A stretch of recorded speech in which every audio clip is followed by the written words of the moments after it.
বাংলাদেশের পূর্ব ঘননে নতুন করে একটি ঘূর্ণিঝড় উঠতেছে।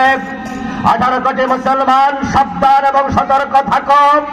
আমাদের দেশের উপরে যদি কেউ রক্তচক্ষু নিয়ে আঙ্গুল নির্দেশ করে, 18 কোটি মুসলমানের 36 কোটি হাত গর্জে ওঠা লাগবে।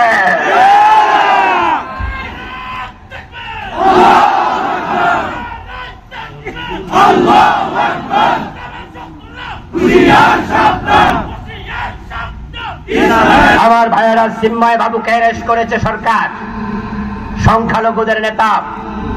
অ্যারেস্ট হওয়াটা নতুন কিছু নয়। পৃথিবীর সব দেশেই নাগরিকদেরকে সরকার যেই কোনো রাষ্ট্রীয় কারণে অ্যারেস্ট করার ক্ষমতা সরকারের আছে না নাই?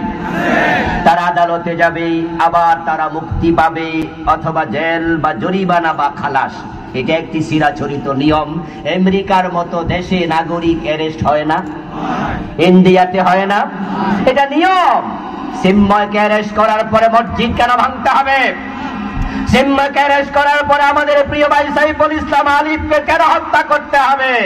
এরপর আমরা ধৈর্য দেখিয়েছি, আমরা হত্যার বিপরীতে হাতে আইন তুলে নেই নাই। এরপরে ইন্ডিয়া উল্টা পাল্টা কথা বলে আমাদেরকে উস্কিয়ে দিতে চায়, সাম্প্রদায়িক দাঙ্গা বাঁধানোর চেষ্টা করছে। সাবধান, সতর্ক থাকবেন, তাদের ফাতা ফাঁদে পা দেয়া যাবে না।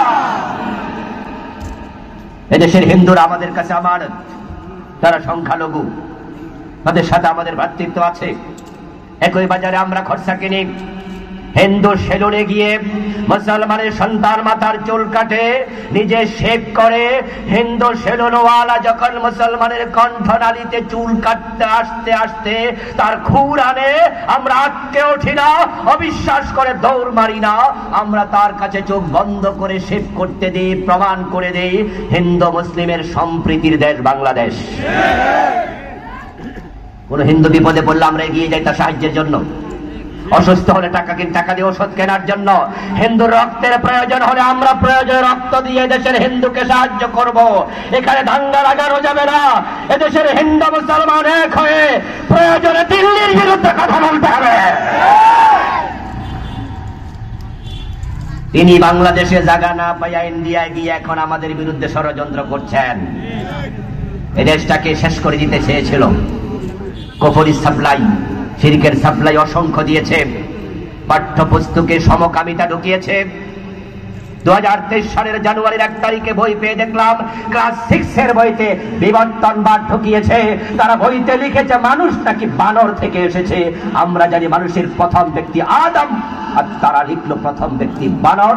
যদি বিশ্বাস কেউ করে, ঈমান থাকবে না, কাফের হয়ে যাবে। আর কুফরি থাকলে জান্নাত পাওয়া যাবে না।